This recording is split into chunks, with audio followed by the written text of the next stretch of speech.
With the WINN FM News, I am Kevin Brown. Our top stories: Nevis Premier responds to U.S. concerns over Cuban medical program following Rubio's Caribbean tour. Crime rates drop in St. Kitts and Nevis, a promising start to 2025. Grenada's oil and gas agreement yet to be reviewed. Former St. Lucia tourism minister cites declines in significant markets and concerns over airline suspensions. Internationally, Israel says will seize larger parts of Gaza, evacuate people. Now, the details. The Premier of Nevis, the Honorable Mark Brantley, addressed concerns raised by the United States regarding the Cuban Medical Brigade program following U.S. Secretary of State Marco Rubio's recent tour of the Caribbean region. The Premier's comments came during his press conference on March 31, 2025, reflecting on Rubio's statements made during the Jamaica leg of his tour. Premier Brantley emphasized the importance of a measured and intelligent response to the United States' concerns. Secretary of State Marco Rubio came. I think his coming was very important. As you may know, Ms. Budgeon, I've been an advocate for us to respond to the United States, not emotionally, but intelligently. And I have said that CARICOM, as a region, needs to take the lead in fashioning a response that's nimble, a response that's flexible, a response that's sensible. And a lot of the saber rattling and the emotional outbursts that I've heard are really unnecessary, because at the end of the day, they don't move the needle. So, I am happy that Secretary of State Rubio came. The Premier highlighted that Rubio's press conference in Jamaica was particularly insightful. Because in that press conference, Secretary of State Rubio pointed out that the concern that America had with the Cuban Medical Brigade was that they are saying that in some countries it operates as if it's forced labor. Because according to him, the Cuban government holds the people's passports and the monies are paid directly to the Cuban government, which then decides what it will pay to the workers. That is not the program in St. Kitts and Nevis. Brantley expressed his satisfaction that Rubio acknowledged Jamaica's compliance with international labor standards. And I felt quite pleased when Secretary of State Rubio was able to say that Jamaica is not in violation because that is not the program as it's administered in Jamaica. He affirmed that St. Kitts and Nevis operates under a similar framework. Now, having seen our response to the United States query about this program, we are in the same position as Jamaica, meaning that when Cuban medical professionals come here, they are employed to us, either the NIA or the federal government. They are paid at the same scale as our local doctors and medical professionals. The Premier clarified that Cuban medical professionals in St. Kitts and Nevis are treated equitably. Nobody's taking anybody's passport from them. They're allowed to open their bank accounts. They get their money every month and pay it like everybody else here. And they're required to pay from that whatever taxes, social security that everybody else pays here. Put differently, they're subject to the same laws, the same benefits, the same responsibilities as medical professionals here in St. Kitts and Nevis who are local. Brantley emphasized St. Kitts and Nevis' commitment to international norms. St. Kitts and Nevis adheres to the ILO standards. We adhere to all of the standards. We are, in fact, a partner in the international community in fighting anything like slavery, forced labor, or the illegal migration. We are not into people smuggling. St. Kitts and Nevis is not in that. We are law-abiding, responsible member of the international community.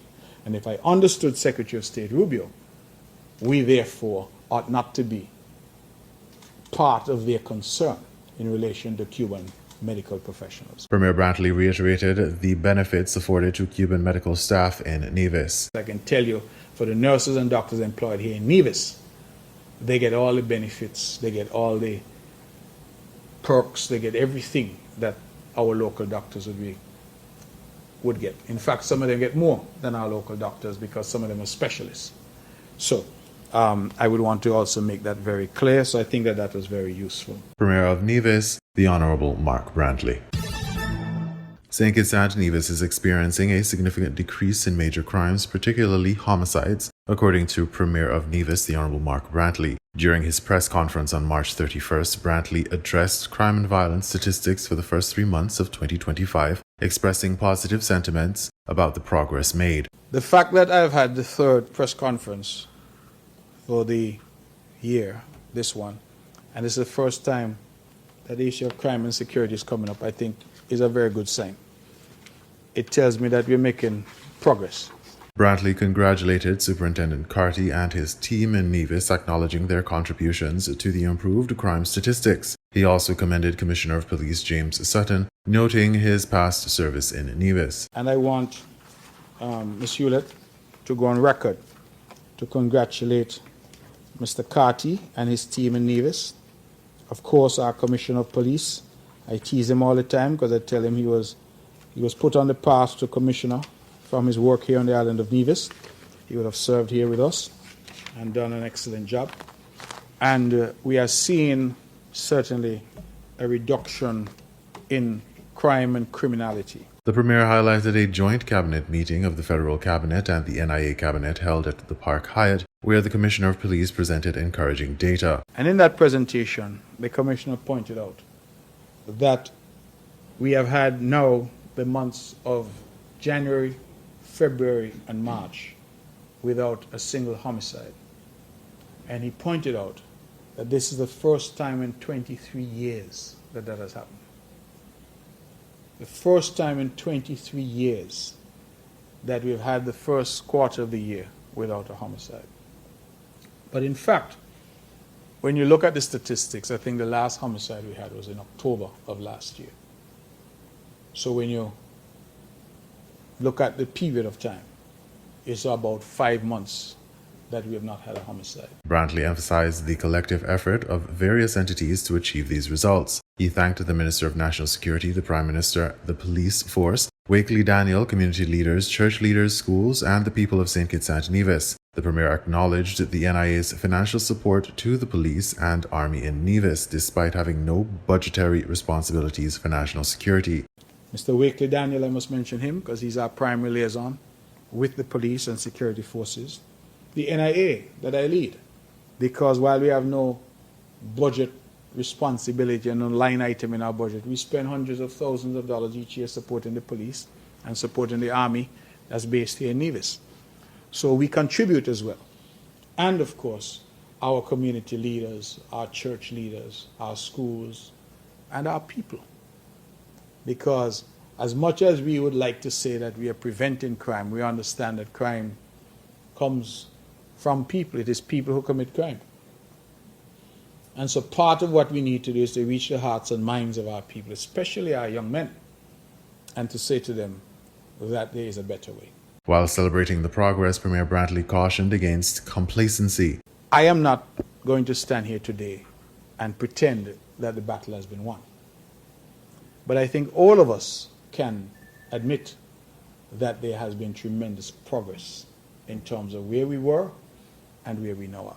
He expressed hope that the country is building a new norm where the absence of homicides is once again the standard. The Premier addressed a recent spike in larceny in Nevis, particularly in the Gingerland area. He explained that much of this was attributed to petty theft, including incidents involving school children and the theft of flower pots. However, he assured that the police have intensified patrols in Gingerland, which has resulted in a cessation of such activity. So these are little matters that even though, because everyone is recorded. So if I went into Best Buy in Gingerland and I took up 3 different things, I think it's recorded as 3 different. It's not one larceny. You get 3 for that one act. So that's how they've been doing it. But the police have indicated that in the last 3 weeks, they have intensified patrols and presence in Gingerland. And we've seen none of that activity in Gingerland since that time. So I'm grateful for that. Despite the increase in larceny, Premier Brantley highlighted the significant absence of major violent crimes in the Federation. So no homicides, homicide 0, from a firearm, other homicides, because they tend to classify them differently, 0, non-fatal shootings 0. So this is really unprecedented. It's the best results we've seen in nearly 2.5 decades. He further noted that in the Federation there were 0 non-fatal shootings and only 5 robberies for the first 3 months of 2025. Sexual assault cases remain low, with only 6 reported across the Federation for the entire period, The Royal St. Christopher and Nevis Police Force remain committed to ensuring the safety and security of St. Kitts and Nevis and will continue to adapt its strategies to address the challenges of crime fighting in 2025. At the time of reporting, police indicated there was a shooting in the Federation. Preliminary investigations indicate that an unnamed man shot his mentally unstable adult son who had attacked him. The son, unnamed at this time, was struck in the right foot and right shoulder and is currently undergoing treatment at the Joseph and France General Hospital. More on that story as information becomes available. In regional news, Grenada's oil and gas agreement yet to be reviewed. Grenada Broadcasting Network has the details. We heard that the GPG had entered into an agreement with a Nigerian-based company. That actually was my next question. Yeah. Yes. Yeah. So we can't say very much about the details of that. It was confirmed in our meeting with the GPG that they had signed an MOU with that entity. Okay. But we have not had sight of that agreement, of that MOU. They did promise to provide it, but to date we have not seen it. Yeah. Okay. That was Chairman of Grenada's Hydrocarbon Working Group, Nazim Burke, as he provided an update on Grenada's oil and gas contractual arrangements. Global Petroleum Group is an oil and gas exploration company which registered in Grenada in 2003. It has conducted explorations in Grenada's offshore blocks, but proven hydrocarbon reserves have not yet been fully quantified. Ocean Gate Oil and Gas Engineering is one of the companies owned by Nigerian businesswoman Aisha Achimubu, a Nigerian approved as a citizen of Grenada under the Citizenship by Investment program. In late March 2025, she was declared wanted by Nigeria's Economic and Financial Crimes Commission for alleged criminal conspiracy and money laundering. In October 2024, her company Ocean Gate Oil and Gas Engineering signed the agreement with GPG. That agreement is reported to be valued at approximately $1.8 billion, but the project has the potential to reach $8 billion in value. After the signing, a report on www.billionaires.africa said that GPG's 38-year production sharing agreement, or PSA, with Grenada's government covers over 7,500 square kilometers of offshore blocks, and it marks a new chapter in Grenada's role within the Caribbean energy sector. Burke, who served as energy minister during the 2008 to 2013 National Democratic Congress administration, noted that any agreement signed must be reviewed by the government because any partner selected by GPG must be approved by the government. I believe ultimately they will cooperate. Yeah, ultimately they will cooperate because at the end of the day, they've spent money, and I think they want to realize a return on the money that they've spent. Yeah, right. And in order to do so, they have to work with the government because ultimately it's the patrimony of Grenada. Yeah, and any partner that they bring in has to be approved by the government of Grenada. So we are here. This is a sovereign nation, and the government will exercise its prerogative as the head of the state, and so I'm sure that negotiations will progress. They may not move as quickly or as smoothly as one would want, but I'm confident that these matters will be resolved in due course. Okay. Yeah? The Hydrocarbons Technical Working Group, established in late 2023, is responsible for assessing the technical and economic feasibility of developing Grenada's oil and gas resources. As stakeholders await further details, pressure is mounting for greater transparency and oversight in the nation's energy agreements. Reporting for GBN News, I am Nisha Paul. Former St. Lucia Tourism Minister cites declines in significant markets and concerns over airline suspensions. DBS St. Lucia reports. Former Tourism Minister Dominic Fady asserts that the tourism sector is facing significant challenge. He referenced the latest visitor arrivals performance report from the St. Lucia Tourism Authority, which he claims indicates a poor start to the year. The report, he noted, showed a 10% decline in arrivals from the UK market, the island's second largest market. Arrivals from Canada, the third largest market, also experienced a decrease of 10%, while arrivals from the French market fell by 14%. Huge numbers. Precipice collapse in the tourism sector. But yet the minister stays silent in Parliament, playing politics with the people's business when we wanted to hear from him what are the strategies, what are the remedial measures to ensure that you deal with this. The SLTA report also indicated a 17% decline in yacht calls compared to the same period last year. 186 less yachts came to St. Lucia in January compared to January of last year, says your own report. The St. Lucia Tourism Authority latest report. We are now in April, but we're only been given the report for January, and that was published, members of the media, in the month of March. Why so late? Another concerning development for the industry, according to FADE, is a bulletin from Virgin Atlantic on March 28th announcing the suspension of its seasonal service to St. Lucia. So no more flights to St. Lucia, and the minister, in a budget speech, doesn't believe that he owes the people of St. Lucia an answer to this very vexing issue of losing airlift to St. Lucia. Is it also true, Mr. Minister, that TUI has left as well? Let us know whether that flight in the Dreamliner Thomson Air, whether they are leaving as well. You have lost, since coming into office, American Airlines from Dallas, a historic flight, which is important in the U.S. market. FADE has accused the tourism minister of mismanaging the tourism sector and failing to promptly address stakeholder concerns. We have to ask why. Why are airlines pulling out from St. Lucia? Why are the numbers of tourists coming to the destination down?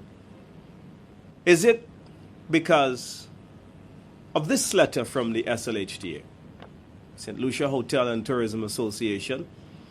And this is what they had to say about the urgent security concerns in Rodney Bay, Grosley, and surrounding areas. With visitor reviews and travel advisories shaping public perception, unchecked crime can have long-term consequences on arrival numbers and business sustainability. Rightly so. So they're saying in this letter that they are worried about the reviews. People can go on TripAdvisor. People can go on Viator. People can go on other sites and tell people simply don't come to St. Lucia. We have been robbed. We have been burgled. We have been harassed. And this is crucial to deal with. So while you're there in the Parliament, attacking Alan Chasney and, playing around with the people's business as to who should speak where, this is what's happening to the development of our country. A very crucial area that you should be dealing with as the Minister for Tourism. According to figures from the St. Lucia Tourism Authority, the tourism sector in St. Lucia thrived in 2024. Stayover arrivals increased by 14%, reaching over 435,000 visitors. Additionally, cruise ship calls rose by 18%, and yachting arrivals saw a 7% increase compared to 2023. The International Monetary Fund, the IMF, also noted in its latest country report that St. Lucia's economy has stabilized, driven by a strong recovery in tourism. For the DBS News World, Zain Romulus reported.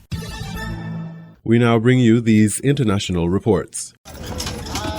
Israel plans to seize large parts of Gaza as part of a major expansion of military operations in the enclave, it announced on Wednesday. The plans include large-scale evacuations of the population, according to Israeli Defense Minister Israel Katz. In a statement, Katz said the operation would clear out militants and infrastructure and, quote, seize large areas that will be added to the security zones of the State of Israel.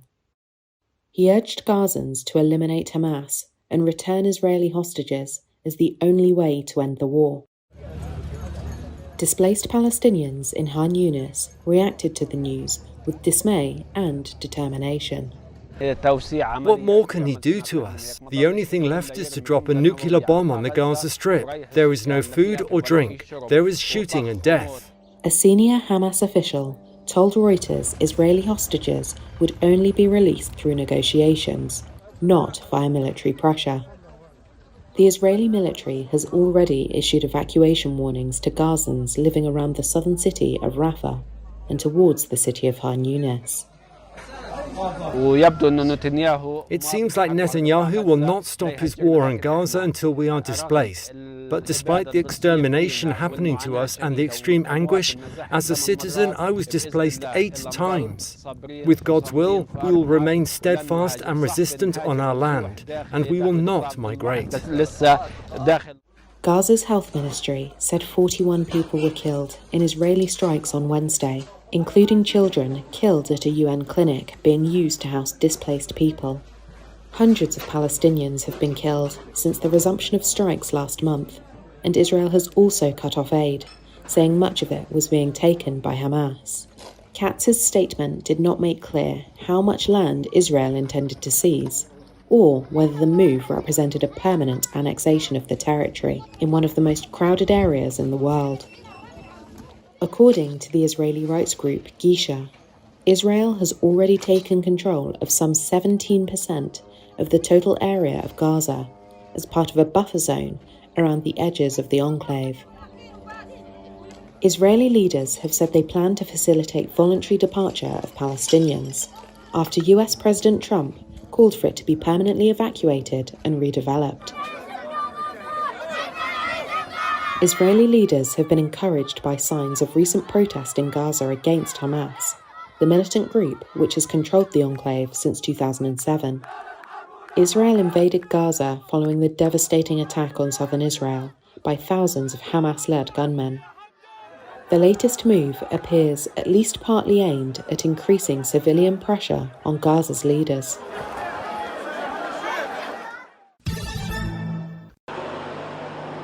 Driving into the epicenter of Myanmar's earthquake, roads lined with rubble, only freshly cleared. Sagang's Inwa Bridge snapped into sections and collapsed. The emergency services were paralyzed by the force of the quake. Miraculously, no one died here, one of the few places that escaped death. Sagan City is the epicenter of the earthquake, and the intensity was 7.7 on the Richter scale. So the damage was very considerable, and we suffered hundreds of fatalities. In the grounds of a temple, firemen head up to clear the twisted cables and shattered concrete. The bodies have already been removed. This was a school run by the monastery. It was in full session when the earthquake hit. By the time the shaking had finished, 9 children were dead inside. Novice monks starting their spiritual lives. At Sagang General Hospital, conditions are far from ideal. 200 beds and 600 patients in the last 5 days, many still in distress. They lie in the intense heat. 13-year-old Ma A Tenji's foot was so badly smashed it had to be removed. The important thing is the placement of the patients, because the buildings aren't safe with all the aftershocks. We have to place them outside, but the weather is hot. The shopkeeper had driven in from the next city along to hand out some food. A chaotic rush forward until some sort of order is restored. But this won't last for long. As survivors rush past, many can't bear to think about the family homes and businesses that now lie in rubble. There's nothing I can do, so I go to the mosque and volunteer there and just leave the house as it is. The sections of the bridge rise out of the Irrawaddy River like a serpent, but it'll take a lot more than love before this city rises again. Tony Cheng, Al Jazeera, Sagang, at the centre of Myanmar's earthquake. Annette Hearns is the deputy head of the UN Office for the Coordination of Humanitarian Affairs in Myanmar. She told me earlier about the main challenges in providing aid to the people affected by the earthquake. The first thing is, of course, people have lost their homes. So the first thing is shelter and emergency shelter. It's 45 degrees Celsius on many of those days. This event happened during the holy month of Ramadan and on a Friday. The impact in that regard, many of the religious orders, if it's from within the monasteries, from within the mosques, from in the churches, these groups would usually come together to help and support people. And now they too are part of the affected population. So it's predominantly shelter for the first day. It is incredibly hot, and then people are sleeping outside at night, often in the streets, including many of our own staff who were in those areas. Next to that is access to safe drinking water, sanitation, healthcare, food, all of the components. People need everything. Turkey's government denounced opposition calls for a mass commercial boycott on Wednesday, describing them as an economic sabotage attempt. 2 weeks after Istanbul Mayor Ekrem İmamoğlu's arrest, the main opposition, Republican People's Party, urged a boycott of businesses seen as connected to President Tayyip Erdogan's government. On Wednesday, the call expanded to a one-day shopping halt, prompting some shops to close in support of those who view the arrest as a politicized attempt to hurt the opposition's electoral prospects. The coffee shops are quite empty. The markets are empty. I think they are doing the right thing. We are doing so as well. Onwards with the boycott until things get better. Turkey's trade minister said boycott calls posed a threat to economic stability. Turkey's economy has been hit by a years-long cost of living crisis and series of currency crashes. Growth has slowed and inflation was at a lofty 39% in February. I am completely against the boycott decision. It is national income. Excuse me, there is no sense in boycotting some people to cover up some people's thievery. The boycott calls have been led by the opposition CHP's chairman, Özgür Özel, who has encouraged the street protests that have swollen to the largest in Turkey in more than a decade. Erdogan has called the protests evil and said they would not last. Tesla sales hit a major bump in the road as first quarter deliveries fell 13%. That's according to figures released Wednesday. The electric vehicle giant was hurt by a backlash against CEO Elon Musk's political stance, and it was also hit by rising competition and its aging lineup of electric vehicles. Tesla delivered 336,681 vehicles in the first quarter, well below analyst expectations. That was down from close to 387,000 a year ago. Musk had pledged a return to growth after Tesla's annual deliveries dipped last year. But his advisory role to US President Donald Trump has led to discontent among some customers. Musk has been instrumental in firing thousands of federal workers and cutting humanitarian aid. Protests at Tesla stores in the US and Europe have spiked, and Tesla cars have been vandalized. Some data also points to a rise in Tesla owners trading in their vehicles.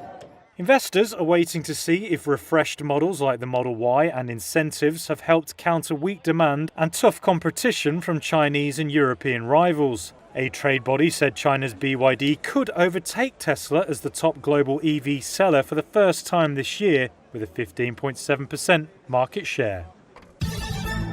You were listening to the WINN FM 98.9 newscast. Our top stories were Neva's premier response to U.S. concerns over Cuban medical program following Rubio's Caribbean tour. Crime rates drop in St. Kitts and Nevis, a promising start to 2025. Grenada's oil and gas agreement yet to be reviewed. Former St. Lucia tourism minister cites declines in significant markets and concerns over airline suspensions. Internationally, Israel says will seize larger parts of Gaza, evacuate people. Thank you for listening.